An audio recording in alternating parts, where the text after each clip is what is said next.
Chinese battery giant CATL charged up the Hong Kong Stock Exchange when it listed earlier this morning.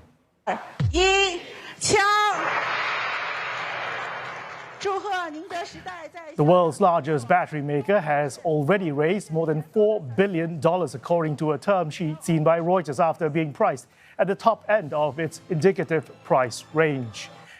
Shares soaring up by nearly 17% out of the lunch break from its issue price of 263 Hong Kong dollars apiece. Investors are heavily invested and interested in the firm's leading position at almost 40% share of the global electric vehicle battery market. That's more than twice that of its rival, BYD. Now, for more on the mega IPO, we're joined by Gary Ng. He is senior economist at Natixis. He joins us live from Jakarta. Gary, good to have you on the show as always. Let's talk about CATL, one of China's most important tech companies, but it's also on a US government watch list. How much of a risk is this for retail investors, and could US sanctions or tariffs hurt its global business?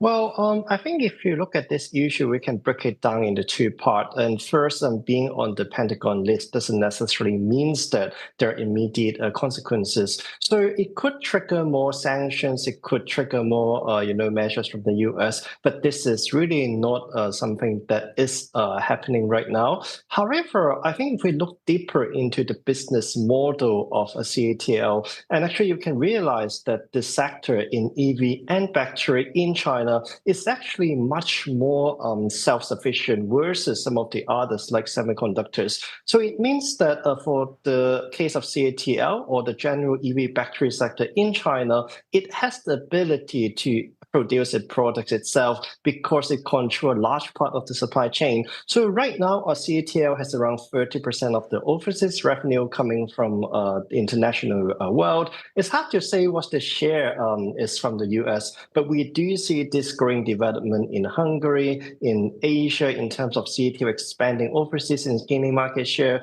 So to that note, it seems that the US threat is not something very immediate for the company, as long as the world has demand for batteries.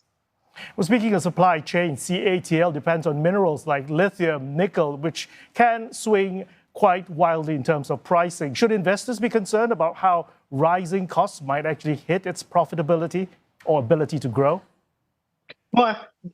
Well, I think this is a perfect topic because I'm in Jakarta today. So there has been, this deal that CATL is thinking of investing in Indonesia into battery making and eventually also other material as well. So what CATL has been doing over the past few years is really this vertical integration that we have been seeing. So it means that it's not only focusing on producing battery itself, it's moving upward towards other battery components and all the way towards the commodity and material behind as well. So if we continue to see that trend, I think it's a sensible move for China or for this company to actually mitigate such risk from the commodity price market. So right now, a lot of these commodities has actually reached a record low price level versus all these changes due to the supply chain that we have seen over COVID.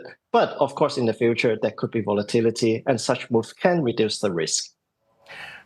CATL already a major presence on the Shenzhen exchange, yet they wanted to list in Hong Kong. What does this tell us about the direction of Chinese companies, where they are headed, and what it comes to when it wants to raise money from global investors? Well, indeed, if you look at the domestic situation in China nowadays, so there is still a bit of the weak confidence.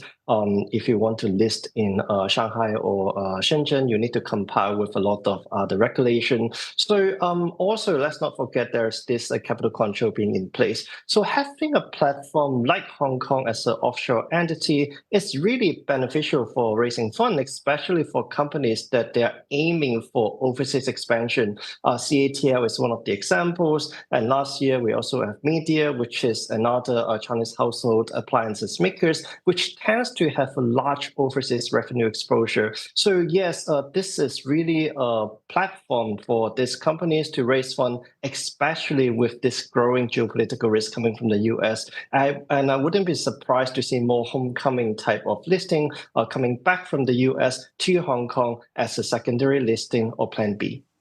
So possibly a new trend started by the warm response received by CATL. Now, because of political sensitivities, this IPO wasn't actually offered to US investors. Does that make it harder for international investors to want to get into CATL? And that could possibly limit how the stock performs over time? Well, indeed, if you look at the investors or the fundamental investors being involved in this deal, there's actually a very wide variety. You have some companies from China. We also see some from Europe, Middle East, and actually US investors as well. So putting that under this label doesn't mean that US investors cannot invest in that, because if you look at most of the large companies and investors, they are from the US, they would have offshore entities anyway. So they can also be part of the deal. But I think from the company perspective, using this label simply means that, or at least it can reduce a certain risk in the future of the scrutiny from the US regulators. But again, we are living in a very uncertain world. There's no certainty that, changing one label from the other can completely remove such risk. But what we see so far is that it's still attract many attention, and there are still US investors involved. Gary, good to have your insights as always. We've run out of time. That was Gary Ng, senior economist at Natixis.